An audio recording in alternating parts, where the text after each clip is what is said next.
Hi everyone. तो आज की इस क्लास में हम शेक्सपियर के अनदर प्ले को डिस्कस करने वाले हैं। और आज का जो प्ले है द कॉमेडी ऑफ एरर्स, है ना, ये शेक्सपियर के अर्ली कॉमेडीज में से एक है। अर्ली कॉमेडीज़ में ही आता है शेक्सपियर के। और याद रखना कि अर्ली कॉमेडीज़ में आता है ये, ठीक है। एंड एक चीज़ और याद रखना कि अर्ली कॉमेडीज़ में ये इमेच्योर कॉमेडीज़ में भी आता है। ये इमेच्योर कॉमेडीज़ है। पूछा जाए कि इमेच्योर कॉमेडी में कौन सी कॉमेडी है, तो ये है the two gentlemen of Verona है, and the comedy of errors है, the two gentlemen of Verona. ये दोनों क्या है, इमेच्योर कॉमेडी हैं और अर्ली कॉमेडी हैं दोनों। तो इतना ध्यान रखना है। तीसरा याद रखना है विलियम शेक्सपियर का ही प्ले है। चौथा याद रखना है कि ये कॉमेडी है। पांचवा याद रखना है कि ये एलिजाबेथन पीरियड में आया हुआ है, ठीक है। तो ये चीज़ें याद रखनी है। छठा आपको याद रखना है जॉनरा, ये फार्स है, मतलब कॉमेडी है। कि बैली लॉफ, ये होता है ना कि हंस हंस के पेट पकड़ लेना, कुछ इस तरह का फार्स कॉमेडी है, ठीक है। कॉमेडी कैसी है, फार्स वाली कॉमेडी है, ठीक है। तो इतना ध्यान रखना है। तो आज के इस वीडियो में हम द कॉमेडी ऑफ एरर्स को ही डिस्कस करेंगे, विलियम शेक्सपियर का अनदर प्ले। अच्छा, मुझसे बच्चे बहुत पूछते हैं कि मैम आप पूरा कोर्स मतलब शेक्सपियर के 37 प्लेज कराएंगी कि नहीं कराएंगी। कराऊंगी भाई। 37 प्लेज हैं जिसमें हम ऑलमोस्ट पहुंचने ही वाले हैं। मतलब हम ट्रेजेडी एंड कॉमेडी कंप्लीट कर लेंगे। देन जब हिस्ट्री पे जाएंगे तो हिस्ट्री के 10 प्लेज हैं, उसको हम कवर करेंगे। तो पूरी कोशिश है, मेरे तो इरादे नेक है, मैं पूरी कोशिश है कि 37 प्लेज को ही कराना है, ओके। तो ये दिमाग से निकाल लीजिए, मैं 37 प्लेज कराऊंगी। एंड ये आपकी जो क्लास है ना, ये क्लास 20 क्लास है, क्लास 20 है। इसके पहले 19 क्लास हो चुकी है। तो जो फर्स्ट टाइम चैनल को वॉच कर रहे हैं उनके लिए बता दूं कि ये आपके टीजीटी की क्या है, थ्योरी क्लासेस चल रही है टीजीटी की, ओके। और जिसमें 19 क्लास हो चुकी है। और ये जो 19 क्लास आपकी जो प्रीवियस जो वीडियो है, प्रीवियस जो आपकी क्या बोल सकते हैं क्लास है, अगर आप देखना चाह रहे हो तो इस चैनल पे, हीना इंग्लिश चैनल पर आप जाएंगे, वहाँ पे कोर्सेस में होगा या प्लेलिस्ट में आपको पूरा मिल जाएगा ये क्लास। तो इसके बाकी की जो वीडियो आपको देखना है तो आप वहाँ पे जाके देख सकते हैं। एंड फर्स्ट टाइम जो चैनल को वॉच कर रहे हैं, लाइक शेयर सब्सक्राइब ज़रूर कर दें, सो दैट आपको इसका बेनिफिट मिले। सब्सक्राइब ज़रूर कर लीजिए, क्योंकि इस चैनल पे आपको ग्रामर प्लस लिटरेचर दोनों मिलेगा। और लिटरेचर में क्या, प्रैक्टिस ही नहीं मिलेगी, लिटरेचर में आपको पूरी थ्योरी क्लासेस मिलेंगी। ग्रामर में भी आपकी हम रूल्स पढ़ाते हैं, रूल्स के बाद थ्योरी तो नहीं दिया मैंने अभी तक, लेकिन ग्रामर में क्या है, रूल्स पढ़ाया है मैंने, एंड देन उसकी प्रैक्टिस भी कराया जा रहा है।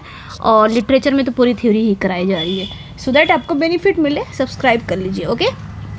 चलिए फिर स्टार्ट करते हैं सेशन को। तो दी कॉमेडी ऑफ एरर्स है, मैंने कहा ये विलियम शेक्सपियर की कॉमेडी है। ये किस एरा में विलियम शेक्सपियर ने लिखा था, तो जब एलिजाबेथन एरा चल रहा था उसी समय ये कॉमेडी आई। याद रखिएगा कि ये अर्ली कॉमेडी है, अर्ली कॉमेडीज़ में से एक है। जैसे ये भी अर्ली कॉमेडी है and the two gentlemen of Verona, वो भी अर्ली कॉमेडी है। और याद रखना कि ये इमेच्योर कॉमेडी में भी आती है। पूछा जाएगा इमेच्योर कॉमेडी में कौन से, तो कॉमेडी ऑफ एरर्स है, तो ये ध्यान रखना है। तो ये कॉमेडी है, जॉनरा क्या है इसका, कॉमेडी है, इतना ध्यान रखना है। बात करेंगे, ये शेक्सपियर की सबसे शॉर्टेस्ट कॉमेडी है। शॉर्टेस्ट कॉमेडी बोल सकते हैं या शॉर्टेस्ट प्ले, ये ध्यान रखना। शेक्सपियर का सबसे लॉन्गेस्ट प्ले कौन सा है, हैमलेट है। और सबसे शॉर्टेस्ट प्ले कौन सा है, यही है द कॉमेडी ऑफ एरर्स, ये याद रखना है। एंड बात करेंगे और क्या याद रख सकते हो आप। अच्छा, सबसे लॉन्गेस्ट प्ले की जब पूछा जाएगा ना, सबसे लॉन्गेस्ट प्ले कौन सा है, तो हैमलेट को याद रखना। सबसे शॉर्टेस्ट प्ले कौन सा है, द कॉमेडी ऑफ एरर्स है, ये याद रखना है। अगर पूछा जाए सबसे लॉन्गेस्ट ट्रेजेडी कौन सी है, तब भी हैमलेट को ही आप बताएंगे, सबसे लॉन्गेस्ट ट्रेजेडी।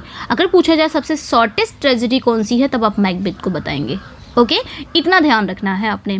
और एक चीज़ और ध्यान रखना कि कॉमेडी ऑफ एरर्स में जो 3 क्लासिकल यूनिटीज़ हैं, है ना, क्लासिकल यूनिटीज़, वो शेक्सपियर ने इसमें यूज़ किया है द कॉमेडी ऑफ एरर्स में। शेक्सपियर हालांकि ये नियम तोड़ते थे, वो कभी क्लासिकल यूनिटीज़ का पालन नहीं करते थे, बट इसमें इन्होंने, ये इनका प्ले था द कॉमेडी ऑफ एरर्स, इसमें इन्होंने क्लासिकल यूनिटीज़ को बाकायदा बहुत अच्छे से फॉलो किया है। 3 classical unities, time, place, action का, ओके। तो शेक्सपियर के 2 ऐसे प्ले हैं जिसमें शेक्सपियर ने 3 क्लासिकल यूनिटीज़ का फॉलो किया है, पालन किया है। तो कौन से हैं, एक तो ये है द कॉमेडी ऑफ एरर्स है, एक आपका द टेम्पेस्ट है, ये ध्यान रखना है ना। शुरुआत में सब बता दे रही हूँ, ये पॉइंट्स हैं, थोड़ा ध्यान रखना है, बाकी तो है ही इसमें सारी चीज़ें हैं। ओके, इतना कवर हो गया। अब हम बात करेंगे, प्ले को पढ़ लेंगे, ठीक है, इतना पहले पढ़ लेते हैं और पढ़ लेते हैं इस प्ले के बारे में। इस प्ले के बारे में क्या पढ़ेंगे कि हाई ऑक्टेन फार्स है एंड शेक्सपियर का शॉर्टेस्ट प्ले, जैसे कि मैंने बता दिया है। ये एक फार्स है। फार्स का मतलब क्या? फार्स का मतलब एक ऐसी कॉमेडी जिसमें बहुत ज़्यादा भाग दौड़ हो, कन्फ्यूजन हो, हंसी मजाक हो, ऐसी इतनी हंसी आपको आएगी ना कि पेट पकड़ पकड़ के हंसना, इस तरह की हंसी वो फार्स होती है। आपने कॉमेडी उसका देखा होगा ना, कपिल शर्मा शो, वो एक फार्स ही होता है ना, स्लैपस्टिक टाइप का। तो ये ध्यान रखना है। डेट ऑफ कंपोजिशन की बात करेंगे तो यहाँ पे एक चीज़ ध्यान रखना बच्चे कि 1589 से लेके 1594 के बीच में ये लिखा गया था, ठीक है। सिरका 1589 एंड 1594, सिरका मतलब रिटन, मतलब लगभग इतने के बीच में लिखा गया था, तो ये ध्यान रखना है। Often cited as one of his earliest works, जैसे कि मैंने ऊपर बताया कि ये शेक्सपियर की अर्ली कॉमेडीज में से एक है ना, उनके शुरुआती जो प्लेज में से एक है ये। प्राइमरी सोर्स की बात करेंगे, इसका सोर्स क्या है तो ये याद रखना है, इसके दो सोर्स हैं। एक रोमन राइटर है ना, उनका नाम है प्लेटस, ये रोमन राइटर हैं, इनका नाम क्या है? प्लेटस। तो प्लेटस के दो प्ले से लिया गया है, शेक्सपियर ने इन्हीं के दो प्ले से लिया है। एक प्ले इनका मैनेचमी है ना, ये जो प्ले है ना इनका मैनेचमी है ना। मैनेचमी इस प्ले में क्या है? इस प्ले में जानते हो क्या? जुड़वा भाइयों की कहानी है। तो शेक्सपियर ने यहाँ से जुड़वा भाइयों की कहानी अपने प्ले में ले लिया है। दूसरा इनका एक और प्ले है एम्फीट्यूरो, ये ध्यान रखना है, एम्फीट्यूरो ये भी प्लेटस का ही है। तो एम्फीट्यूरो में क्या है? एम्फीट्यूरो में है, इसमें ना जुड़वा नौकर की कहानी है।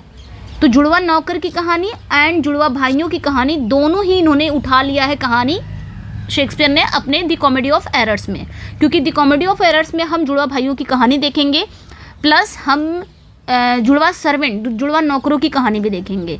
तो ये दोनों इन्होंने प्लेटस के दोनों वर्क से लिया है, प्लेटस के दो प्ले से इन्होंने लिया है, मैनेचमी एंड एम्फीट्यूरो। तो दोनों ध्यान रखना है, ओके। आपने सलमान खान की जुड़वा मूवी देखी होगी, है ना, जुड़वा मूवी। तो जुड़वा मूवी जब एक ही शक्ल के दो आदमी होंगे, सोचो कितने कन्फ्यूज़न होता होगा। आपने मूवी देखा होगा जुड़वा मूवी, जब एक शक्ल के दो लोग होते हैं या दो हीरो एक शक्ल के होंगे, कितना कन्फ्यूज़न हो जाता होगा। ऐसे ही कुछ कन्फ्यूज़न इस प्ले में भी है। सेटिंग की बात रखेंगे, इस प्ले की सेटिंग कहाँ पे है तो एफेसस है। एफेसस याद रखना, एंशियंट ग्रीक एशिया माइनर, है ना, ध्यान रखना। ये प्राचीन ग्रीस का एक शहर था एफेसस, जो जादू टोने, विच क्राफ्ट, ये ध्यान रखना, जो विच क्राफ्ट के लिए फेमस था। इसलिए प्लेज में कैरेक्टर को लगता है कि उन पर जादू हो गया है, ये ध्यान रखना है, ओके। तो ये एफेसस में इसकी सेटिंग रखी गई है। एफेसस मतलब ये प्राचीन ग्रीस का एक शहर था जो विच क्राफ्ट के लिए फेमस था। और याद रखना, इसमें शेक्सपियर ने क्लासिकल यूनिटीज़, जैसे कि मैंने ऊपर बता दिया है कि इसमें शेक्सपियर ने 3 क्लासिकल यूनिटीज़ का पालन किया है, time, place and action.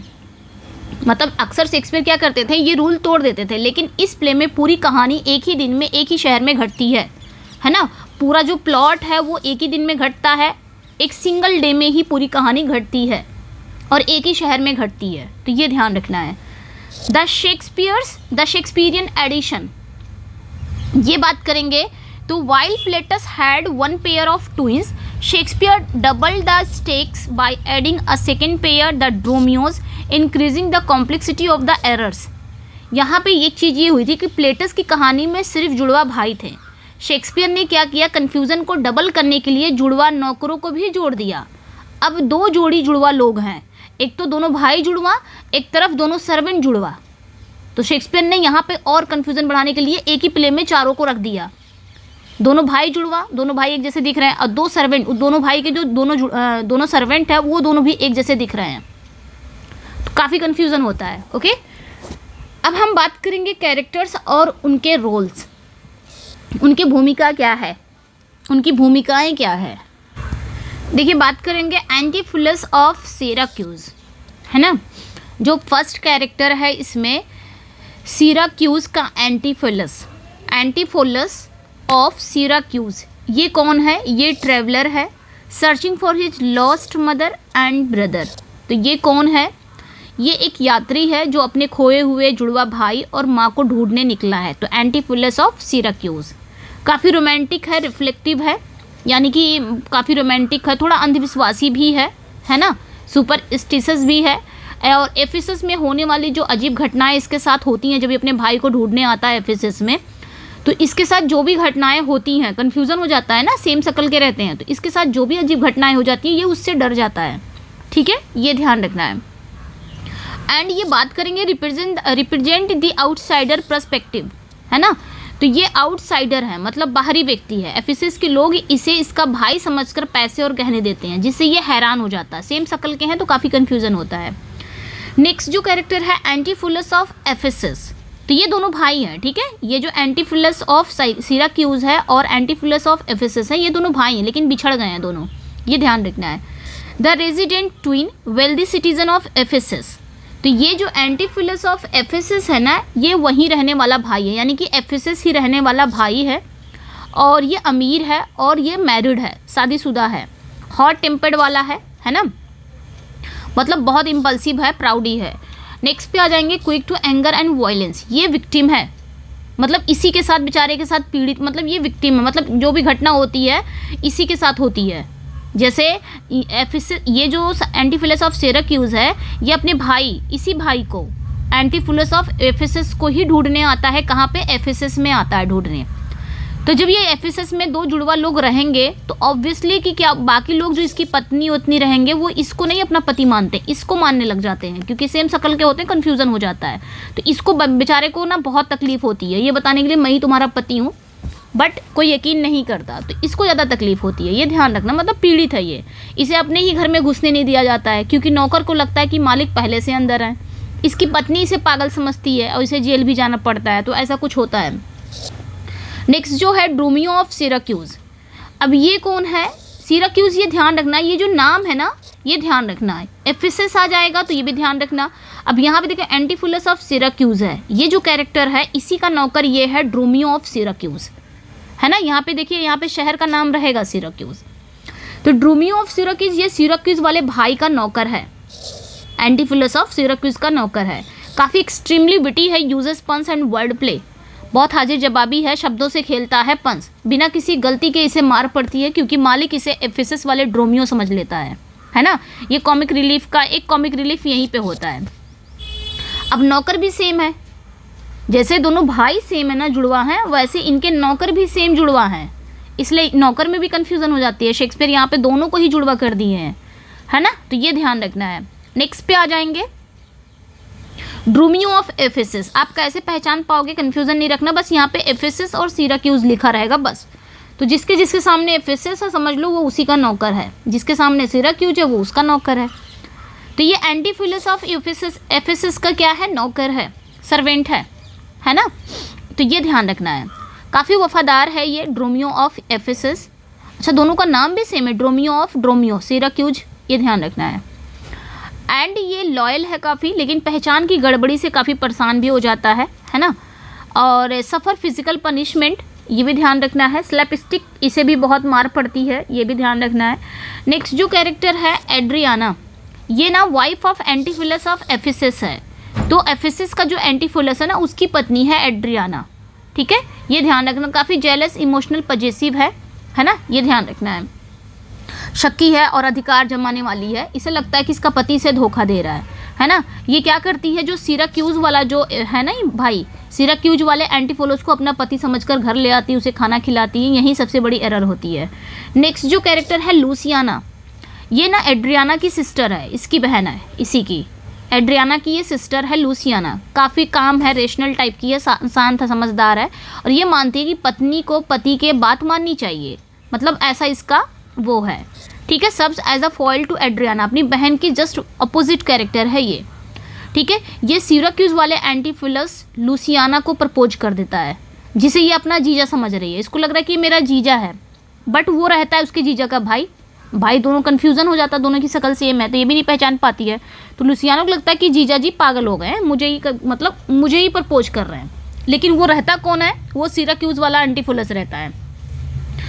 Aegean, ये जो दोनों जुड़वा बेटे हैं ना उन्हीं का ये बाप है, फादर ऑफ ट्विन एंटीफुलस, जो दोनों जुड़वा भाई हैं ना, एफिसस और एंटीफुलस ऑफ एफिसस, एंटीफुलस ऑफ सिराक्यूज। ठीक है, वो दोनों भाई के ये बाप हैं कौन? ईजियन। ठीक है। ये बेचारा लविंग बट ट्रेजिक फिगर है ना, एक दुखद पिता है जो अपने परिवार को ढूंढ रहा है।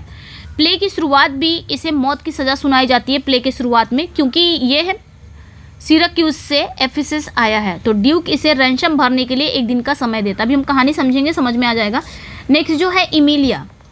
इमिलिया कौन है? तो ये वही ट्विंस के दोनों भाइयों के ये मदर है, मतलब इजियन की पत्नी है इमिलिया, जो कि गायब हो चुकी है और गायब हो गई है। तो ये एफिसस में एक अबेस है, ठीक है, ये ध्यान रखना है। मतलब एक नन है, एक अबेस है, नन बन गई है। लास्ट में ये काफ़ी वाइज है, ध्यान रखना, काफ़ी वाइज है, कंपैशनेट है, ऑथोरिटेटिव है। लास्ट में ये एक ड्यूस एक्स मशीना की तरह काम करती है ना। लास्ट में जितना भी कन्फ्यूज़न होता है प्ले में, लास्ट में ये आती है, अचानक सामने आ जाती है और सबको बचाती है, पूरे परिवार मिल जाते हैं, पति बच्चे सब, है ना। लास्ट में ये एक ड्यूस एक्स मशीना की तरह काम करती है कि जितना भी प्ले में कन्फ्यूज़न है, लास्ट में ये आके स्टेज पर सब कुछ ठीक कर देती है, लाइक ड्यूस एक्स मशीना की तरह। ड्यूस एक्स मशीना क्या, एक मशीन होती है, होता ना, एक मशीन होती है, स्टेज पे उतारा जाता है, उस मशीन से एक गॉड निकलता है, एक गॉड इज मतलब गॉड भगवान निकलते हैं, वो सब कुछ सही कर देते हैं। जितनी भी कहानी बिखरी रहती है, कन्फ्यूज़न भरा रहता है, वो सब सही कर देते हैं। ये होता है ड्यूस एक्स मशीना। तो इसमें भी ये इसी तरह काम करती है इमिलिया भी। नेक्स्ट जो कैरेक्टर है ड्यूक सॉलिनस, तो ये एफिसस, ड्यूक ऑफ एफिसस का मतलब एफिसस का राजा है, ये शासक है। ये काफ़ी स्टर्न है एट फेयर, मतलब कानून का पालन करता है, लेकिन इजियन को एक दिन की ही मोहलत देता है। आखिर ये इजियन को एक दिन की मोहलत क्यों दे रहा है, अभी हम कहानी में इसको समझेंगे, जिससे पूरी कहानी मुमकिन हो जाती है, मुमकिन हो पाती है ना। तो ये ध्यान रखना है। नेक्स्ट पे आ जाएंगे एंजिलो। एंजिलो कौन है? ये वही गोल्ड स्मिथ है। कैरेक्टर को याद रखना बच्चे, कैरेक्टर इसके इंपॉर्टेंट है। एंजिलो कौन है? ये वही सुनार है ना। ये काफ़ी ऑनेस्ट ट्रेड्समैन है, मतलब इसे ना एक सोने की चैन बनाने को देता है, कौन? एफिसस देता है। अब ये चैन क्या करता है, सिराक्यूज वाले भाई को दे देता है। इसको लगता है एफिसस ही है भाई, मतलब सेम शक्ल के हैं, तो इसको कन्फ्यूज़न, इसको क्या पता है कि इसका कोई जुड़वा भाई भी है, ठीक है। फिर क्या होता है, ये वही चेन क्या करता है, सिराक्यूज वाले भाई को देता है और पैसे एफिसस वाले भाई से मांगता है। इसी वजह से एफिसस वाला भाई गिरफ्तार हो जाता है। काफ़ी कन्फ्यूज़न है इसमें। आ जाते हैं कहानी में, हम समझ लेते हैं। अब समझेंगे कहानी। कैरेक्टर हमने समझ लिया, ओके। कहानी को समझते हैं, कहानी है क्या।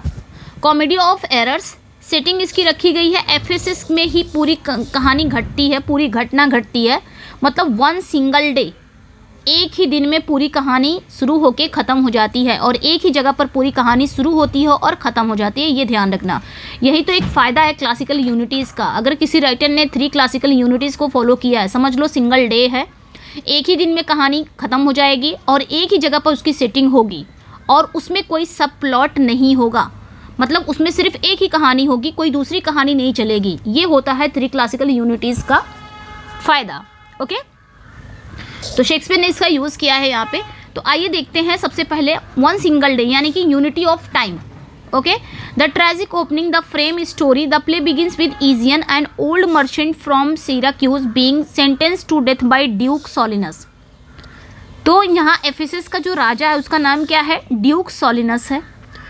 लॉ क्या है? Because of feud between Syracuse and Ephesus, any merchant caught in the rival city must pay ransom of 1000 marks or be executed. तो कहानी स्टार्ट कहाँ से होती है? सबसे पहले कहानी शुरुआत होती है मौत की सज़ा और बिछड़ा हुआ परिवार। मतलब प्ले की शुरुआत, ये जो इजियन रहता है ना, एक शख्स है, मतलब एक आदमी है इजियन, इजियन नाम का एक बूढ़ा व्यापारी हो, ये एक इजियन नाम का एक बूढ़ा व्यापारी है, ठीक है। इसी से कहानी स्टार्ट होती है। ये कहाँ रह रहा है? ये सिराक्यूज शहर का रहने वाला है। कहाँ का? सिराक्यूज शहर का रहने वाला है। इसे यूफिसस शहर के ड्यूक सॉलिनस ने मौत की सज़ा सुनाई है।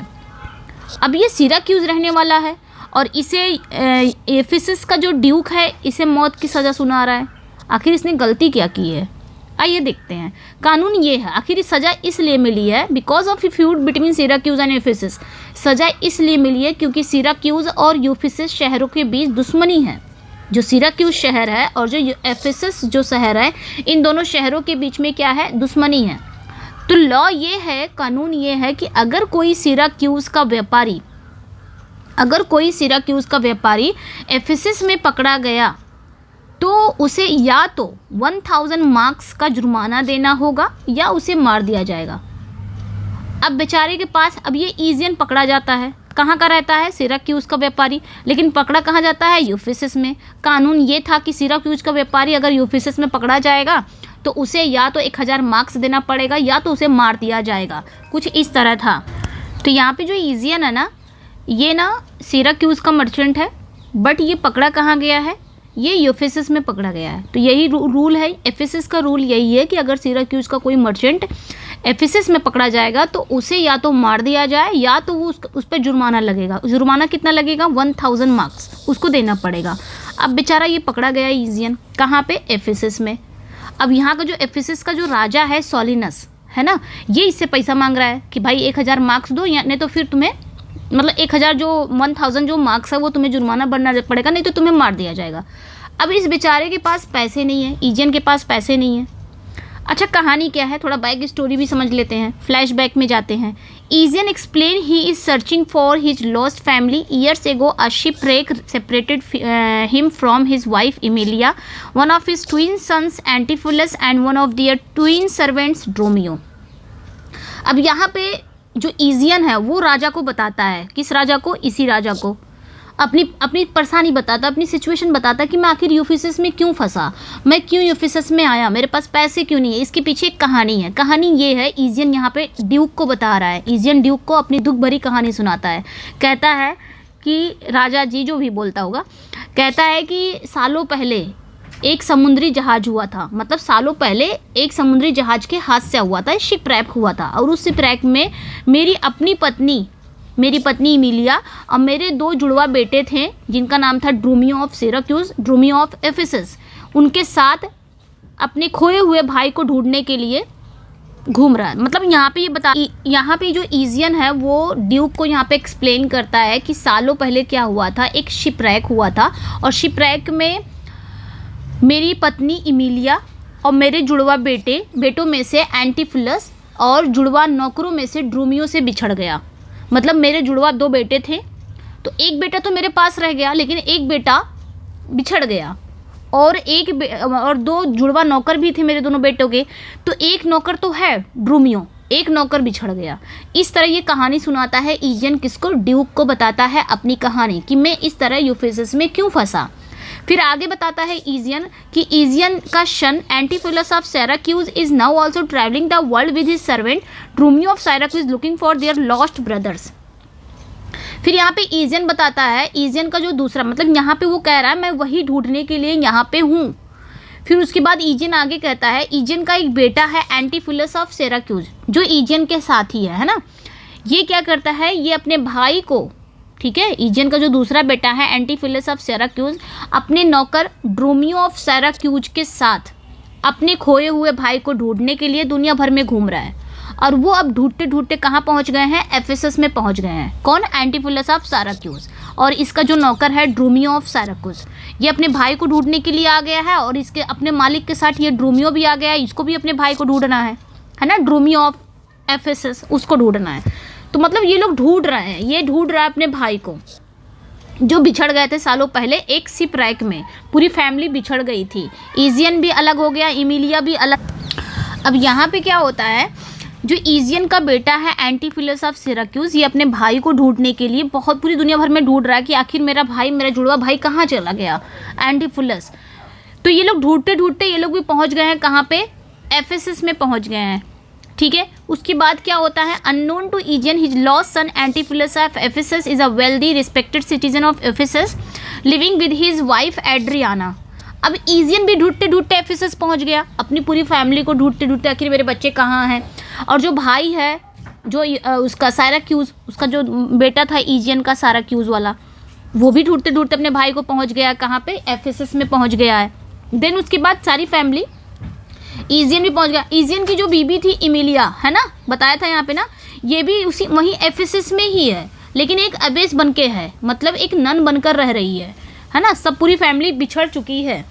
उसके बाद क्या होता है, इजियन को नहीं पता, इजियन एफिसस में फंसा हुआ है, लेकिन इजियन को ये नहीं पता कि जो मेरा बेटा बिछड़ गया था एंटीफिलस ऑफ एफिसस, वो अब एफिसस में एक wealthy respected citizen of Ephesus बन गया है।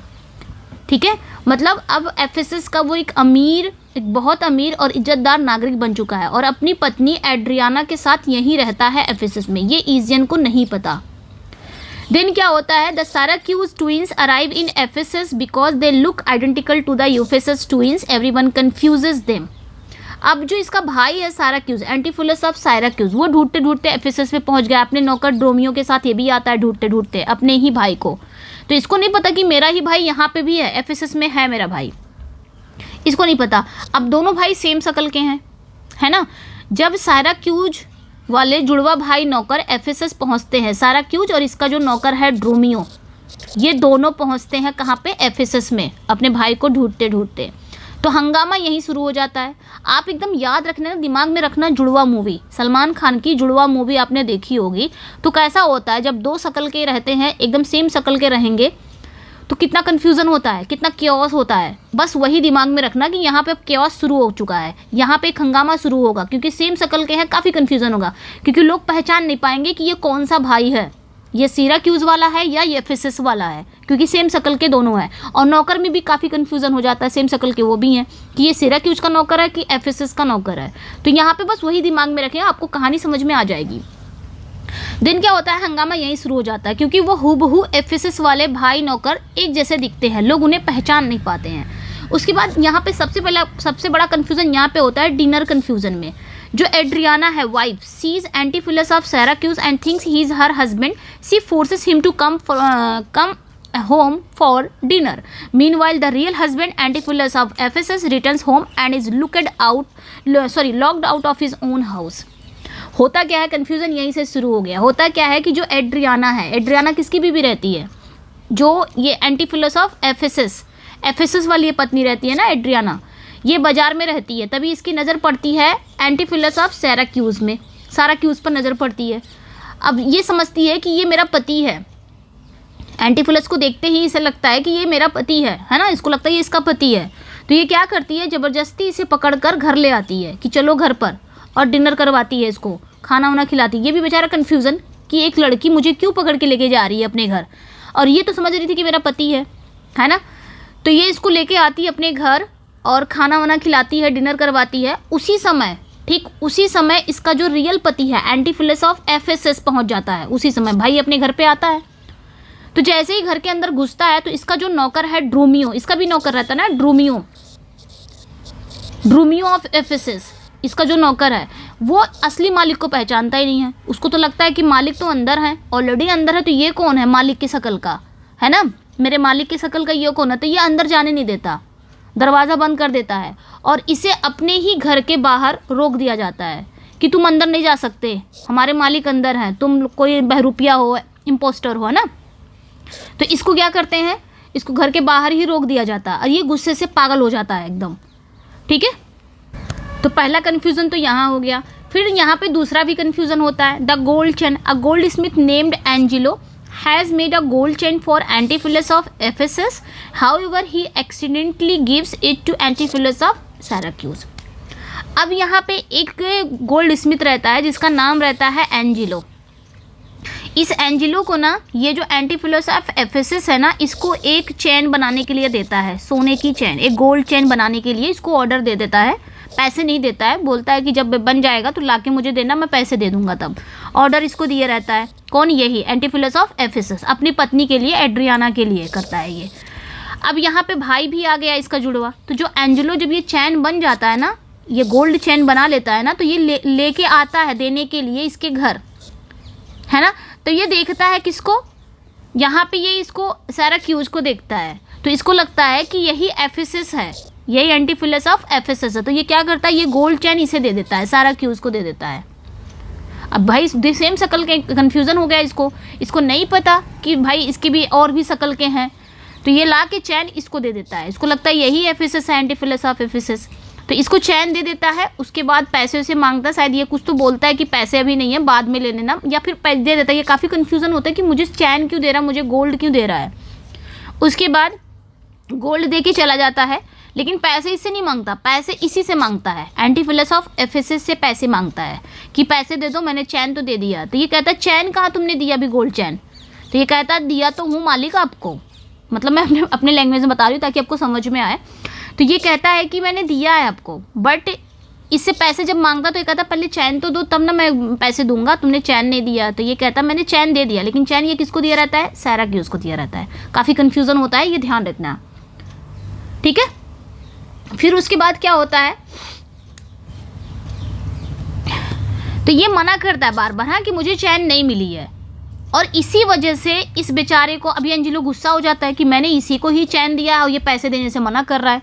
तो इसको काफ़ी गुस्सा आ जाता है ना। फिर इसको क्या हो जाता है, इसको गिरफ्तार, पुलिस को बुलाता है, ये इसको गिरफ्तार कर लिया जाता है कि भाई इसने मेरे चैन ले लिया, पैसे भी नहीं दिया। इसी वजह से एफिसस वाले एंटीफिलस को अरेस्ट कर दिया जाता है, अरेस्ट कर लिया जाता है, बेचारा अरेस्ट हो जाता है। मैंने शुरुआत में बताया था ना कि ये विक्टिम है, इसी के साथ इसको फ़ायदा सब मिलता है, बहरूपिया होने का मतलब इसके सेम शक्ल का इसको फ़ायदा मिलता है, इसको पूरा ये विक्टिम है। फिर क्या होता है, the arrest when Angelo ask for payment from the Ephesus twin, the twin refuses as he never receive the chain, the leads to the arrest of Antipholus of Ephesus. मैंने बताया अभी कि बाद में एंजेलो जब एफिसस वाले एंटीफिलस से पैसे मांगता है तो एफिसस वाला भाई मना कर देता है, क्योंकि उसे चैन नहीं मिली। भाई वो सही कहेगा ना कि तुमने चैन कहाँ दिया है और तुम पैसे मांग रहे हो। ये भी सही अपनी जगह पे, इसने सच में दिया है इसी की शक्ल के वाले को। अब इसको नहीं पता कि मैंने एफिसस को नहीं दिया, साइराक्यूज को दिया है, ये नहीं पता। तो ये मना कर देता है पैसे देने से और इसी वजह से इसको ना अरेस्ट कर दिया जाता है। उसके बाद क्या होता है यहाँ पे, फिर एक्सॉर्सिज्म। एक्सॉर्सिज्म याद रखना, भूत भगाना, जो वो होता नहीं है, अब क्या बोल सकते हो, झाड़ फूक, ठीक है, झाड़ फूक जो होता है, भूत भगाना। Adriana believes her husband has gone mad, she hires doctor Pinch. ये कौन है, एक स्कूल मास्टर है एंड कंज्यूरर है, to perform an exorcism on him. अब यहाँ पे एड्रियाना देखती है ये सब कि मेरे पति को क्या हो गया है, चैन ला के दिया भी है, इसको नहीं समझ में आता है कि कब पति बदल जाता है कब क्या, इसको नहीं समझ, इसको लग रहा है मेरा ही पति है ये। तो इसको लगता है मेरे हस्बैंड को हो क्या गया है, ये क्यों मना कर रहा है, क्यों नहीं पैसे दे रहा है। लिया होगा चैन, जरूर लिया होगा, आखिर पैसे, आखिर तुमने चैन बनाने के लिए तो दिया था, तो तुमने क्यों नहीं, मतलब पैसे क्यों नहीं दे रहे हो। तो इसको लगता है मेरा पति पागल हो गया है ना। एड्रियाना को लगता है मेरा जो पति है, एफिसस वाला, मेरा जो पति है उसकी अजीब हरकतें, गुस्सा करने लग जाता है, चैन से इनकार करता है, गुस्सा कर, इसको देख कर सोचती है कि मेरा पति पागल हो गया है, इस पर लग रहा है कोई भूत का साया है। अब ये क्या करती है, एक डॉक्टर पिंच को हायर करती है। ये एक स्कूल मास्टर भी है, कंज्यूरर भी है। कंज्यूरर मतलब तांत्रिक। इसको लगता है मेरे पति पागल हो गया है तो मेरे पति को अब झाड़ फूक की ज़रूरत है, तो ये तांत्रिक को बुलाती है, डॉक्टर पिंच को, है ना। तो ये ध्यान रखना, डॉक्टर पिंच को बुलाती है ताकि ये उसके पति का एक्सॉर्सिज्म कर सके, यानी कि झाड़ फूक कर सके। तो एफिसस वाले भाई को ना बांध कर अंधेरे कमरे में डाल दिया जाता है। तो ये क्या करती है ना, बांध कर उसे अंधेरे कमरे में डाल दिया जाता है कि इसको लग रहा है इस पर भूत ऊत सवार हो गया है, इसका झाड़ फूक जब हो जाएगा उसके बाद ही। तभी क्या करती है, अपने ही पति को बांध के एक अंधेरे कमरे में डाल दिया जाता है कि भाई इस पर भूत ऊत सवार है, इसको क्या किया जाएगा, पहले झाड़ फूक हो जाएगा इसका तभी। फिर क्या होता है, sanctuary. The Syracuse twins, terrified by the witches and sorcerers of Ephesus, seek sanctuary in Priory, a religious house. फिर क्या होता है यहाँ पे, सैंक्चुरी मतलब शरण, है ना, एक सेकेंड, ठीक है।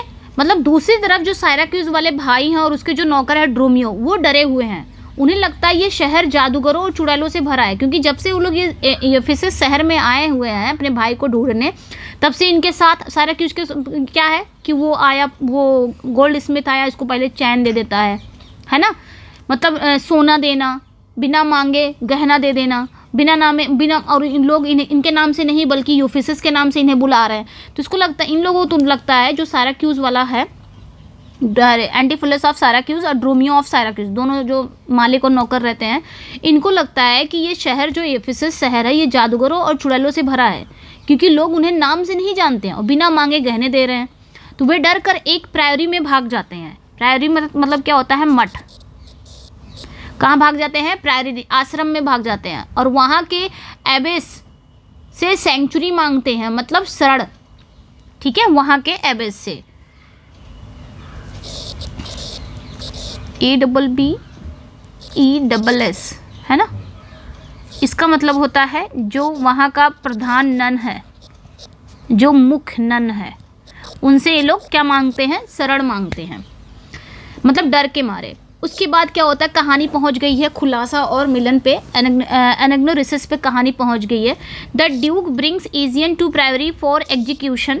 The abbess head of the priory refuses to hand over the Syracuse twins. फिर क्या होता है यहाँ पे, एग्जीक्यूशन। यहाँ पे होता क्या है कि शाम हो चुकी है ना, शाम हो चुकी है। जो ड्यूक सॉलिनस है वो एजियन को मारने के लिए उसी प्रायरी के पास लाते हैं। भाई एजियन के पास उतने पैसे नहीं थे, ये एफिसस में पकड़ा जाता है तो इतने पैसे नहीं थे ना कि ये मतलब चुका सके, इसलिए इसको मारा जाता है। मतलब ये आदेश दे दिया जाता है, जो ड्यूक है सॉलिनस है वो आदेश देता था कि इसको मार दिया जाएगा, और कहाँ पे, उसी प्रायरी के पास, उसी मठ के पास इसको मारा जाएगा, एग्जीक्यूशन किया जाएगा, है ना। तभी क्या होता है, ये ध्यान रखना है, कन्फ्रंटेशन। एड्रियाना ड्यूक से शिकायत करती है कि अबेस ने उसके पागल पति को अंदर छिपा रखा है। तभी क्या होता है ना, जो एड्रियाना है ना, वो कहती है ड्यूक से, मतलब सॉलिनस से शिकायत करती है कि एबिस ने उसके पागल पति, मतलब जिसे वो सिराक्यूज समझ रही है ना, तो उसका अंदर छिपा रखा, क्योंकि सिराक्यूज यहीं पे मठ में ही छुपे हुए हैं ना, दोनों भाई, मतलब दोनों मालिक और नौकर, ड्रोमियो और नौकर, क्योंकि इन लोगों को जो एफिसस शहर है वो जादूगर वाला शहर, चुड़ैलों से भरा शहर लग रहा है, तो डर के मारे ये लोग क्या कर रहे हैं, एक मठ में जाके छिप गए हैं। अब एड्रियाना को लग रहा है यही मेरा पति है, सिराक्यूज ही है, सेम शक्ल के हैं, तो ये आके ना सॉलिनस, जो ड्यूक है, सॉलिनस से शिकायत करती है। कौन, एड्रियाना, कहती है कि जो एबेस है, यानी कि इस मठ का जो प्रधान नन है, उसने मेरे पति को छुपा रखा है अंदर, लेकिन एक्चुअल में उसका पति नहीं रहता है, उसका पति तो उसी के घर में है जिसको वो पागल समझ रही है। फिर क्या होता है, the reveal. Adriana and the Duke demand an explanation. Suddenly both sets of twin appear on the stage at the same time. फिर अचानक से रिवील यहीं पे होता है, अचानक दोनों जुड़वा भाई और दोनों जुड़वा नौकर एक साथ सामने आ जाते हैं, और सब हैरान हो जाते हैं, अरे दोनों जुड़वा भाई हैं, मतलब दोनों जुड़वा भाई जो एंटीफिलस ऑफ एफिसस और एंटीफिलस ऑफ सिराक्यूज, ड्रोमियो ऑफ एफिसस और ड्रोमियो ऑफ सिराक्यूज, चारों लोग, दोनों भाई, दोनों नौकर, जुड़वा नौकर, सब लोग स्टेज पे आ जाते हैं, एक दूसरे के सामने आ जाते हैं, और सब एक दूसरे को देख के क्या हो जाते हैं, हैरान हो जाते हैं। Identity restored. The abbess reveals herself as Emilia, Aegeon's long lost wife. The families are reunited. तभी जो एबेस होती है, यानी कि जो प्रायरी की, जो मठ की जो एबेस होती है, वो कौन होती है, वो इमिलिया ही होती है, यही नन बन जाती है ना। तो ये एबेस जो है ये भी अपना राज खोलती है कि वो कोई और नहीं है बल्कि ईजियन की लॉस्ट क्या है, लॉन्ग लॉस्ट वाइफ है, खोई हुई पत्नी है। अब पूरा परिवार यहीं पे मिल जाता है, पति पत्नी, दोनों बेटे, दोनों नौकर, सालों बाद यहाँ पे मिलते हैं। फिर इन लोग की हैप्पी एंडिंग हो जाती है। Antipholus of Ephesus pays his father's ransom. Antipholus of Syracuse hopes to marry Luciana, Adriana की सिस्टर। हैप्पी एंडिंग होती है। हैप्पी एंडिंग में ये होता है कि जो एंटीफिलस एफिसस है वो अपने फादर का जो रैंसम था 1000 मार्क्स, यही था ना, उसको मतलब उसको भरना था, ड्यूक को, सॉलिनस को देना था, तो ये क्या कर देता है, एंटीफिलस ऑफ एफिसस, ये अपने फादर का जो रैंसम था वो भर देता है, जो जुर्माना रहता है वो भर देता है 1000 मार्क्स, याद रखना, जिससे उसके फादर की जान बच जाती है। और इधर जो एंटीफिलस ऑफ सिराक्यूज है ये ना लुसियाना से शादी करता है, मतलब इसे शादी की इजाज़त मांगता है, प्रपोज करता है, क्योंकि एड्रियाना की बहन रहती है ये लुसियाना। ठीक है, यहीं पे सब लोग मिल जाते हैं और सब लोग खुशी खुशी डिनर के लिए जाते हैं। तो ये था हैप्पी एंडिंग, यहीं पे हो जाती है, मतलब लास्ट में सारे दोनों जुड़वा बेटे, जुड़वा नौकर, पति पत्नी सब लोग मिल जाते हैं, और एड्रियाना की बहन जो है लुसियाना, इससे शादी होती है एंटीफिलस ऑफ सिराक्यूज की। ठीक है, लास्ट में। तो ये था पूरे प्ले का, एंड काफ़ी कन्फ्यूज़न था। बस जुड़वा मूवी को याद रखना, दिमाग में अपने आप समझ में आ जाएगी चीज़ें कि कैसे जब जुड़वा लोग होते हैं तो कितना कन्फ्यूज़न होता है ना। अब थोड़ा सा थीम देख लेते हैं। इसमें थीम क्या है, मिस्टेकन आइडेंटिटी है। The core engine of the plot, it explore how external appearance defines our social self, है ना। तो इसमें ये जो प्ले है ना, इस प्ले का जो मुख्य कोर है वो ये है कि बाहरी शक्ल सूरत की वजह से लोग धोखा खा जा रहे हैं। दोनों भाई सेम शक्ल, दोनों नौकर सेम शक्ल, तो बाहरी जो दिखावा है, अपीयरेंस है, उसकी वजह से लोगों को क्या हो जा रहा है, धोखा हो जा रहा है। वो पहचान नहीं पा रहे कि असली कौन है। पत्नी पति को नहीं पहचान पाती है, नौकर मालिक को नहीं पहचान पाता, इस तरह कन्फ्यूज़न हो जाता है। फैमिली रीयूनियन, ठीक है। The movement from a tragic separation Egeon's back story to a joyful restoration, है ना। प्ले एक ट्रेजेडी से शुरू होता है, इजियन की मौत से, है ना, यही तो होता है प्ले। इजियन की मौत की सजा सुनाई जाती है तो तुम एक 1000 मार्क्स दो, पैसे दो, जुर्माना भरो, अदरवाइज तुम्हें मरना होगा या तो, है ना। तो यहीं से प्ले जो स्टार्ट होता है वो एक इजियन की मौत से शुरू होता है। तो समझ लो एक ट्रेजेडी से, अगर ये मर जाता तो ट्रेजेडी हो जाती। तो एक ट्रेजेडी से शुरू होता है और एक जॉयफुल रीयूनियन पर ख़त्म होता है पूरे परिवार का। लास्ट में क्या होता है, हैप्पी एंडिंग हो जाती है, पूरा परिवार मिल जाता है। तो ये लॉस्ट एंड फाउंड की कहानी है, ये ध्यान रखना है। ये लॉस्ट एंड फाउंड की कहानी है, खोना एंड पाना, ठीक है। मैरिज एंड डोमेस्टिक कॉन्फ्लिक्ट, शादी और घरेलू झगड़े भी हुए हैं। जैसे कि एड्रियाना के जरिए शेक्सपियर ने शादी में शक और अधिकार के मुद्दों को दिखाया है। लाइक होता नहीं है पजेसिव, पत्नियां अपने पति पे कितना पजेशन दिखाती हैं, शक करती हैं पत्नियां अपने पति पर। तो ये तो रियल लाइफ में होती है ना चीज़ें, ये तो रियल लाइफ में जो हम जैसे इंसानों के अंदर भी होता है। तो शेक्सपियर ने वही उठा के एड्रियाना के थ्रू उन्होंने शेक्सपियर ने क्या किया है, शादी में शक और अधिकार के मुद्दों को भी दिखाया है कि वाकई में शादी में शक होता है, पजेसिव होती हैं चीज़ें। ओके, तो ये ध्यान रखना। Order versus chaos, the errors represent a temporary breakdown of social and legal order restored only when identities are cleared, है ना। एफेसस एक व्यवस्थित शहर है, एफेसस जो था ना वो एक व्यवस्थित शहर था, लेकिन एरर्स की वजह से सब कुछ पागलपन में बदल जाता है। जब दोनों जुड़वा भाई एक ही शहर में, दोनों जुड़वा नौकर एक ही शहर में, तो कन्फ्यूज़न तो हो ही जाएगा, वहाँ पे कन्फ्यूज़न बहुत हो जाएगा। लास्ट में सच्चाई सामने आने पर फिर से वही ऑर्डर हो जाता है, फिर से उस शहर में शांति आ जाती है। Fate and coincidence, the magical nature of Ephesus, characters often think they are being hexed or bewitched, है ना। कैरेक्टर को लगता है कि एफेसस में जादू टोना है क्योंकि अजीब चीज़ें हो रही है, बिना मांगे चैन मिल जाना या अपने आप दरवाज़ा बंद हो जाना, लेकिन ये जादू नहीं था, ये बस को इंसिडेंट था। तो ये था आपका,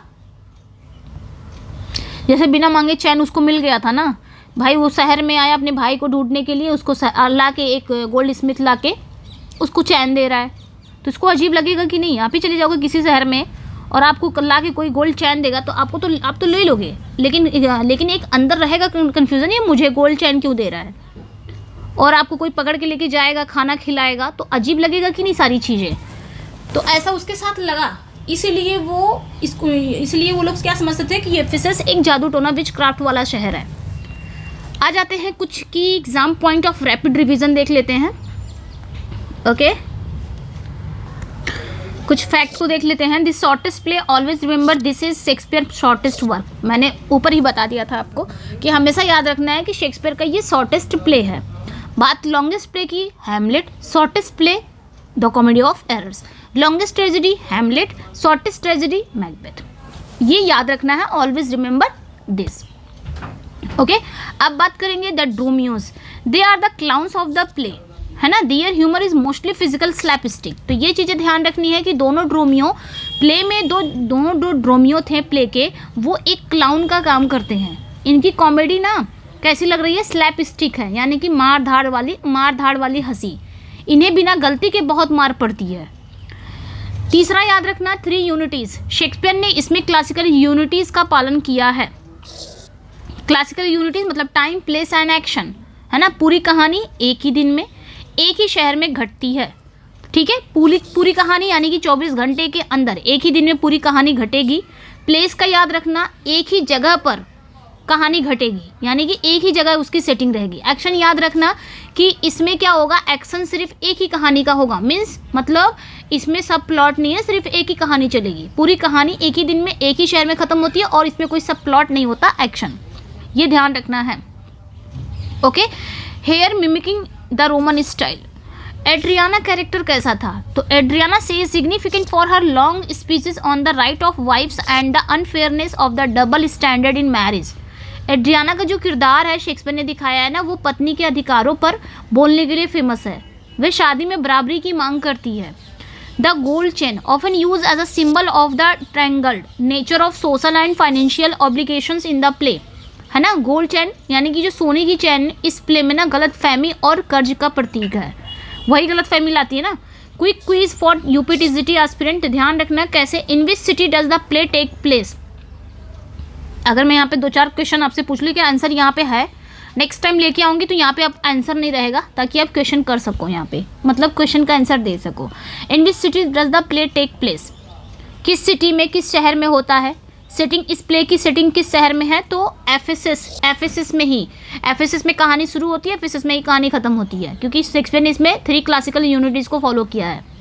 what is the name of the inn where is the Syracuse twins stay, तो उस इन का नाम क्या है। इन मतलब सराय, जहाँ पे रुका जाता है, ठीक है। आई थिंक इस तरह सराय नहीं होगा, छोटा सा, यस ये वाला। What is the name of the inn where is the Syracuse twins stay, जब सिराक्यूज एफेसस पहुँचता है अपने नौकर के साथ, ड्रोमियो के साथ, तो ये लोग रुकते कहाँ पे हैं ये बताना है। तो ये लोग सेंट्योर करके एक इन होता है, एक सराय होता है, यहीं पे ये लोग रुकते हैं, ये ध्यान रखना है। Who is the exorcist called the cure Antipholus, तो उस एक्सोरिसिस्ट यानी कि भूत भगाने वाला, झाड़ फूक करने वाला कौन है जिसे ये एड्रियाना बुलाती है, तो डॉक्टर पिंच, उसका नाम क्या रहता है, डॉक्टर पिंच। ये पेशे से डॉक्टर भी रहता है और एक्सोर्सिस्ट भी होता है, यानी कि भूत भगाने वाला, झाड़ फूक करने वाला, ये भी होता है, मतलब तांत्रिक जिसे बोलते हो आप। What is the name of the Adriana sister, तो एड्रियाना की बहन का नाम क्या था, लूसियाना, है ना, ये ध्यान रखना है। Which Roman play is the primary source, तो इस कौन सा रोमन प्ले है जो इसका प्राइमरी सोर्स है, तो मैनेचमी बाय प्लेटस, प्लेटस की जो मैनेचमी है ना, मैनेकमी भी पढ़ सकते हो, मैनेचमी भी पढ़ सकते हो, जो भी। ये जो मैनेचमी में भी दोनों जुड़वा भाइयों की कहानी ही है। अब हम कुछ इंपॉर्टेंट लाइंस की बात कर लेते हैं, इनमें कुछ इंपॉर्टेंट लाइंस हैं, जैसे I to the world am like a drop of water that in the ocean seeks another drop. ये कहता कौन है, तो स्पीकर है एंटीफिलस ऑफ सिराक्यूज, ठीक है। His loneliness and search for his brother, तो ये ध्यान रखना है। ये बोलता कौन है, एंटीफिलस ऑफ सिराक्यूज, दोनों का नाम सेम ही है, बस शहर उनके आगे शहर का नाम अलग अलग कर दिया गया है बस। एंटीफिलस ऑफ सिराक्यूज ये एक्ट 1 सीन 2 में ही बोलता है, शुरुआत में ही बोलता है कि I to the world am like a drop of water that in the ocean seeks another drop, मतलब वह एफेसस में अकेला है और अपने खोए हुए भाई को ढूंढ रहा है। ये मतलब हुआ कि मैं दुनिया में पानी की उस बूंद की तरह हूँ जो समंदर में गिरकर दूसरी बूंद को ढूंढ रही है, यानी कि अपने भाई को ढूंढ रही है। अगर वो नहीं मिला तो मैं भी इसी समुद्र में खो जाऊंगा, ये इसका मतलब हुआ।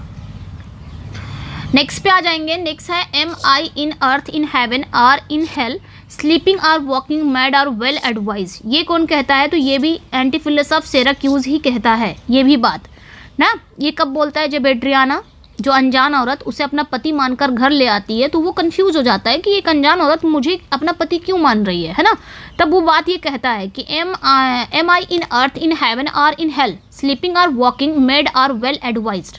क्या मैं धरती पर हूँ, एम आई इन अर्थ, क्या मैं धरती पर हूँ, इन हेवन या मैं स्वर्ग में हूँ, आर इन हेल या मैं नर्क में हूँ, स्लीपिंग आर वॉकिंग सो रहा हूँ या जाग रहा हूँ, मेड आर वेल एडवाइज्ड है ना, पागल हूँ या होश में हूँ, कुछ इस तरह ये बात बोलता है ना।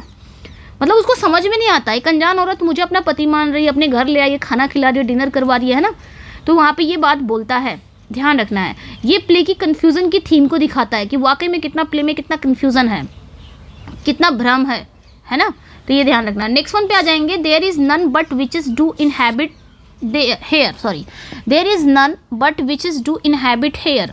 ये कौन कहता है, ये भी एंटीफिलस ऑफ सिराक्यूज ही कहता है। सारा कुछ ही बोलता है कि यहाँ सिर्फ जादूगरनियाँ रहती हैं क्या, यहाँ पे सिर्फ विचेस रहती हैं, क्योंकि लोग बिना जान पहचान के उसे नाम से बुला रहे हैं और गहने दे रहे हैं, मतलब इसको नाम से बुलाते हैं, जो कि इसका नाम नहीं, लेकिन भाई लोग जो जानेंगे, जो एड्रियाना जानेगी मेरे पति का यही नाम है, तो वही बुलाएगी ना, सेम शक्ल के हैं। तो ये कहता है कि बताओ यहाँ के लोग जो हैं, यहाँ सिर्फ जादूगरनियाँ रहती हैं, क्योंकि लोग बिना जान पहचान के उसे नाम से बुला रहे हैं, उसे गहने दे रहे हैं, है ना। ये एफिसस शहर के सॉर्सरी के लिए जाना जाता है, जादू टोने के लिए। We came into the world like brother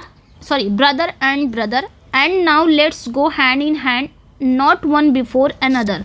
ये ड्रोमियो ऑफ एफेसस कहता है। ये कौन कहता है, ड्रोमियो ऑफ एफेसस, यानी कि जो एंटीफिलस ऑफ एफेसस था उसका नौकर है ये ड्रोमियो ऑफ एफेसस, यानी कि ड्रोमियो ऑफ सिराक्यूज का ये भाई है, जुड़वा भाई है।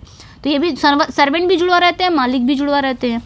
तो ये बोलता है, क्या कहता है, और ये ना प्ले की लास्ट लाइन है, ध्यान रखना, ये final couplet of the play की लास्ट लाइन है ये, ठीक है, ये आपने ध्यान रखना है। प्ले की आखिरी लाइन है, लास्ट कपलेट कहता है कि we came into the world like brother and brother, हम दुनिया में भाई भाई की तरह आए थे। And now let's go hand in hand, अब हाथ में हाथ डालकर साथ चलते हैं। नॉट वन बिफोर अनदर, कोई आगे नहीं कोई पीछे नहीं। तो ये रिस्टोर्ड ऑर्डर का प्रतीक है, यानी कि फिर से सब ठीक हो जाएगा, भाईचारे का प्रतीक है। और ये ध्यान रखना, ये इस प्ले का फाइनल कपलेट है। स्ट्रक्चर ऑफ द कॉमेडी वही है, एक्सपोजिशन होता है, यानी कि एक्सपोजिशन में क्या दिखाया जाता है, इजियन की दुख भरी कहानी, मौत की सज़ा सुनाई जाती है। देन राइजिंग एक्शन आता है, तनाव बढ़ता है। Crossing of the two pairs of the twins, दोनों जुड़वा भाइयों का एक ही शहर में होना, गलतफहमियाँ शुरू हो जाना, कन्फ्यूजन बढ़ जाना। देन क्लाइमेक्स आता है, crisis, arrest of Antipholus of Ephesus and the madness intervention, है ना। एफिसस वाले एंटीफिलस को गिरफ्तार कर दिया जाता है, डॉक्टर पिंच द्वारा उसे पागल घोषित कर दिया जाता है, जो रियल है ना। Anagnorisis, the meeting at the priority, anagnorisis कब आता है, जब प्रियोरी के सामने दोनों भाइयों का आमना सामना असली पहचान का पता चलता है ना। प्रियोरी यानी कि मठ में। डिनोमेंट कब आता है, family feast and Egeon life being saved, denouement कब आता है, इजियन की जान बचना, पूरा परिवार मिल जाता है, फिर एक साथ बैठ के खाना खाते हैं लोग, डिनर करते हैं। आ जाते हैं वन लाइनर पे। शॉर्टेस्ट प्ले है comedy of errors, Shakespeare shortest play approx 1787 lines हैं, तो ये ध्यान रखना है। ये शेक्सपियर की सबसे छोटा प्ले है, लगभग इसमें 1787 लाइन्स हैं। सोर्स याद रखना, प्राइमरी प्लेटस की मैनकमी या मैनेचमी, जो भी आप बोलो। सेटिंग इसका क्या है, तो सेटिंग इसकी एफेसस में ही कहानी शुरू होती है, कहानी यहीं पे ख़त्म होती है, पूरी कहानी एक ही दिन में। टाइम स्पेंड क्या है, occurs within one single day, sunrise to sunset, यानी कि जैसे सुबह होती है वहीं से कहानी शुरू होती है, सनसेट तक पूरी कहानी ख़त्म, ठीक है। तो ये ध्यान रखना, 3 यूनिटीज़ का फॉलो किया तो आपको समझ में आ जाना चाहिए। द गोल्ड चेन, अगर किसी राइटर ने अपनी प्ले में 3 क्लासिकल यूनिटीज़ को फॉलो किया तो आप समझ जाना, 3 क्लासिकल यानी कि टाइम प्लेस एक्शन। टाइम का मतलब 24 घंटे के अंदर ही कहानी होनी चाहिए, 24 घंटे के अंदर कहानी खत्म हो जानी चाहिए, यानी कि सिंगल डे, एक ही दिन के अंदर कहानी खत्म हो चाहिए। टाइम हो गया। प्लेस का मतलब ये हुआ कि उस कहानी की जो सेटिंग होगी वो एक ही जगह पे होगी, यानी एक ही जगह का दिखाया जाएगा, कहीं और का नहीं। जैसे इसमें सिर्फ एफिसस शहर में ही कहानी शुरू होती है और एफिसस शहर में ही कहानी खत्म हो जाती है, कहीं और की सेटिंग नहीं लिया इन्होंने। और तीसरा क्या है, एक्शन। एक्शन मतलब ये होता है कि कहानी में अगर आप जो कहानी देख रहे हो उस कहानी में सिर्फ एक ही कहानी चल रही है, कोई दूसरी कहानी नहीं। जैसे इसमें हमने देखा सिर्फ साइराक्यूज भाइयों की कहानी चल रही थी, कोई दूसरी कहानी नहीं थी, यानी कि कोई सब प्लॉट नहीं है। आपको कैसे समझाऊं, किंग लियर में आप देखोगे ना सब प्लॉट है। किंग लियर में एक तरफ लियर की बेटियों की कहानी चलती है, दूसरी तरफ ग्लॉसेस्टर की बेटों की कहानी चलती है, तो उसमें ना 2 कहानियाँ चलती हैं, वो सब प्लॉट है। तो अगर किसी राइटर ने क्लासिकल यूनिटीज़ को फॉलो किया है तो समझ लो वो सिर्फ एक ही कहानी को बताएगा, उसमें कोई दूसरी कहानी नहीं चलेगी। ये हो गया एक्शन का मतलब, ये हो गया, समझ में आया। The gold chain, the central object that causes the legal conflict. मैंने इतना इस पे जोर इसलिए दिया है ताकि जो नए बच्चे हैं उनको समझ में आए, बाकी पुराने बच्चों को तो समझ में आए, वो तो पढ़ते चले आ रहे हैं। तो गोल्ड चैन यानी कि सोने की चेन वो चीज़ है जिससे सारी कानूनी गड़बड़ शुरू होती है। Courtesan, a minor character who complicates the plot by demanding a रिल। तो ये भी ध्यान रखना है, कर्टिजन मतलब क्या होता है, कर्टिजन मतलब जो वेश्या होती हैं नाचने वाली, जो एंटीफिलस से अंगूठी की मांग करती हैं और कहानी वहाँ पे भी उलझ जाती है, ठीक है। डॉक्टर पिंच वो स्कूल मास्टर है, वो एक्सॉर्सिस्ट है, वो tries to cure Antipholus of Ephesus. तो ये ध्यान रखना है, ये वही स्कूल मास्टर है, तांत्रिक है, जो एफिसस वाले भाई का भूत भगाने की कोशिश करता है। Syracuse versus Ephesus, Syracuse versus Ephesus. Syracuse is the searching twin, Ephesus is the local twin. Syracuse वाला जो भाई है ना वो अपने भाई को ढूंढने आया है एफिसस, और एफिसस वाला जो भाई है वो वहीं रह रहा है, एफिसस में ही रह रहा है अपनी पत्नी एड्रियाना के साथ। एड्रियाना की सिस्टर का नाम क्या है, लूसियाना, है ना। लास्ट में एड्रियाना की सिस्टर जो लूसियाना है, इसकी शादी किससे हो जाती है, सिराक्यूज वाले भाई से शादी करना चाहती है लास्ट में। एबेस, एबेस क्या, रिवील टू बी एमिलिया इजियन की वाइफ। जो एबेस बनी होती है वो कौन, लास्ट में पता चलता है कि ये इजियन की पत्नी इमिलिया है, जो मठ में जो नन बनी हुई है, प्रायरी में जो नन बनी हुई है एबेस, वो कौन है, इमिलिया ही है, इजियन की ही वाइफ है। टोटल ट्विंस कितने हैं, 4 हैं, 2 मास्टर्स 2 सर्वेंट, 2 मालिक 2 नौकर। द ड्यूक, इसमें एफेसस के ड्यूक का नाम क्या है? सोलिनस है, ध्यान रखना है। जॉनरा क्या है इसका? Often classified as a comedy of situation और फार्स, है ना, इसे अक्सर फार्स या कॉमेडी ऑफ सिचुएशन कहा जाता है। फर्स्ट रिकॉर्डेड परफॉर्मेंस ग्रेज इन दिसंबर 28, 1594, तो ये ध्यान रखना है, इसका जो फर्स्ट परफॉर्मेंस हुआ था ये सबसे पहले ग्रेज इन में 28 दिसंबर 1594 को खेला गया था, मतलब परफॉर्म्ड किया गया था। इजियन का ओरिजिन क्या है? He is a merchant of Syracuse, वो सिराक्यूज का व्यापारी है। The ransom 1000 marks is required to save Egeon life, है ना, इजियन की जान बचाने के लिए कितने मार्क्स चाहिए थे? 1000 मार्क्स की फिरौती चाहिए था, है ना। नेल या Luce, the kitchen maid Dromio of Syracuse spherical pursuer, तो यहाँ पे ध्यान, किचन में काम करने वाली जो मोटी नौकरानी होती है जो सिराक्यूज वाले ड्रोमियो के पीछे पड़ी है उसे अपना पति समझकर, है ना। तो यहाँ पे भी जिस तरह मालिक के पीछे पड़ी रहती, सॉरी, जिस तरह एड्रियाना उसको एंटीफिलस ऑफ सिराक्यूज को अपना हस्बैंड मान लेती है ना, मतलब हस्बैंड मान के ले आती है, घर खाना खिलाती है, उसी तरह जो एंटीफिलस ऑफ एफेसस का जो नौकर है ड्रोमियो ऑफ एफेसस, है ना, वो भी कहीं हट जाता है, यानी कि ड्रोमियो ऑफ सिराक्यूज उसका जो नौकर रहता है वो आता है, तो उसकी जो पत्नी है ड्रोमियो ऑफ एफेसस की जो पत्नी रहती है, जो नौकरानी रहती है, वो भी उसको अपना पति मान लेती है, सेम किसको? इसको, ड्रोमियो ऑफ सिराक्यूज को। Priory, the place of sanctuary in act 5, तो ये ध्यान रखना है कि प्रियरी यानी कि वो मठ जहाँ पे वो लोग शरण लेते हैं, कौन? एंटीफिलस ऑफ सिराक्यूज और ड्रोमियो ऑफ सिराक्यूज, वो एक्ट 5 में आता है। Balthazar, a merchant who advises Antipholus of Ephesus to be patient, अच्छा इसमें भी बाल्थाज़र नाम का है, ये ध्यान रखना है। ये एक मर्चेंट है बाल्थाज़र जो एफेसस वाले भाई को शांत रहने की सलाह देता है, क्योंकि ये पागल हो जाता है कि मेरे साथ हो क्या रहा है, मेरी पत्नी मुझे इस तरह कर रही है, तो इसको शांत रहने का एडवाइस देता है, ठीक है। नेक्स्ट पे आ जाएंगे Centaur, inn where Antipholus of Syracuse stay, Centaur वही इन है, वही शराय है जहाँ पे एंटीफिलस ऑफ सिराक्यूज और ड्रोमियो ऑफ सिराक्यूज दोनों रहते हैं, इसका नौकर। Tiger, another in mention in the play, तो टाइगर याद रखना, ये एक और इन है, एक और शराय है जो इस प्ले में मेंशन है। द फिनिक्स, फिनिक्स याद रखना, the house of Antipholus of Ephesus, Ephesus में जो एंटीफिलस ऑफ एफेसस का घर है द फिनिक्स, है ना, एफेसस वाले भाई का घर का नाम है।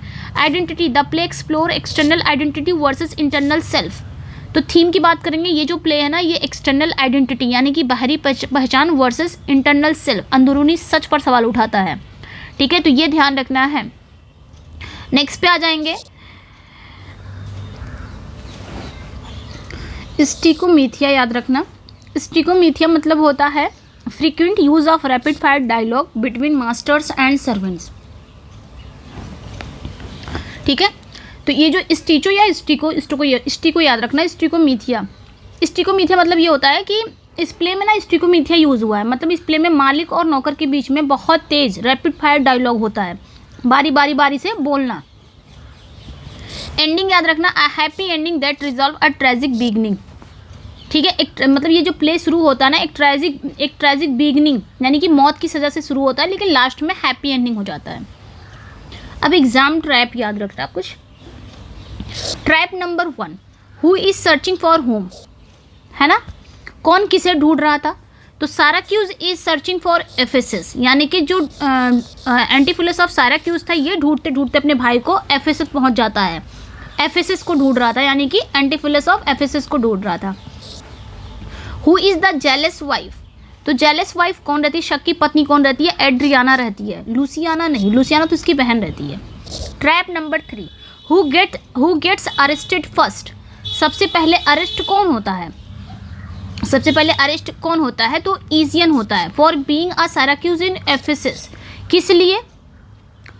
ठीक है, शुरुआत में इजियन को, क्योंकि भाई इजियन यहाँ सिराक्यूज का वहाँ मर्चेंट रहता है और ये एफेसस में फंस जाता है, तो सबसे पहले इसे ही अरेस्ट किया जाता है, देन एंटीफिलस ऑफ एफेसस को किया जाता है, ठीक है, ये ध्यान रखना। बाद में एफेसस वाले एंटीफिलस को, किस लिए? डेट के लिए, कर्ज के लिए, जब वो आता नहीं है एंजिलो जो गोल्ड स्मिथ है उसको चैन देता है, लेकिन सिराक्यूज वाले चैन दे देता है, इससे आके पैसे मांगता तो कहता है कैसा पैसे, है ना, तो ये सोचता है, तो वो केस वेस कर देता है, तो इसको पकड़ के लेके जाते हैं, तो ये अरेस्ट हो जाता है, ध्यान रखना। Abbess name is Emilia, don't confuse her with Iago's wife Othello, तो एमिलिया भी इसमें आती है, एबेस का नाम है, मतलब इस प्ले में जो एबिस है उसका नाम इमिलिया है। ये ईजियन की वाइफ रहती है इमिलिया, जो उस मठ की, उस प्रियोरी की मठ वो बनी रहती है नन, ठीक है। बाकी ओथेलो की वाइफ का भी नाम इमिलिया रहता है, वो भी ध्यान रखना है। तो ये थी कहानी। कैसा लगा अपना फीडबैक ज़रूर दीजिएगा। एंड इसका पीडीएफ चाहिए तो मेरे टेलीग्राम पे जुड़ जाइएगा, वहाँ पे इसका पीडीएफ मिल जाएगा, ये आपने ध्यान रखना है। टेलीग्राम पे कैसे जुड़ेंगे, तो टेलीग्राम पे इसका लिंक डिस्क्रिप्शन में है, वहाँ से जाके जुड़ जाइएगा, व्हाट्सएप एंड टेलीग्राम। बाकी 8000 फैक्ट भी है, 8000 प्लस फैक्ट भी है। सबसे लास्ट में बता रही हूँ, ये ना टीजीटी के लिए है 8000 फैक्ट। इसमें सिर्फ फैक्ट है, सिर्फ फैक्ट बस। और ये ना 249 को में ये पीडीएफ है, ओके, ये पीडीएफ है। और 249 में, एक सेकेंड, हाँ, 249 में ये पीडीएफ आपको मिल जाएगी। और इसमें पेजेस कितने हैं बच्चे, तो इसमें पेजेस 284 पेजेस हैं जो प्रिंटेबल हैं, आप प्रिंट करा सकते हो, you can take print out, okay. And और क्या रह गया, बस। तो अब इस नंबर पे आप व्हाट्सअप करके ले सकते हो, 35 पे, एक सेकेंड, 8081848735 पे आप व्हाट्सअप करके इस पीडीएफ को ले सकते हो, ओके। काफ़ी अच्छी पीडीएफ है, पूरा 8000 प्लस फैक्ट है। अभी टाइम है जून 3-4 जून है, तब तक आपका हो जाएगा, आप इसको ना प्रिंट करवा के अच्छे से पढ़ सकते हो, ओके। कैसा लगा अपना फीडबैक ज़रूर दीजिएगा। मिलते हैं नेक्स्ट वीडियो में। Thank you for watching, bye bye. And like share subscribe ज़रूर करिएगा, फीडबैक ज़रूर दीजिएगा ताकि ये वीडियो आती रहे इसी तरह, इसमें कहीं भी रुकावट ना हो। बाकी रुकावट हो जाती है तो वो आपको पता ही है ना। चलिए फिर मिलते हैं नेक्स्ट वीडियो में। Thank you for watching, bye bye.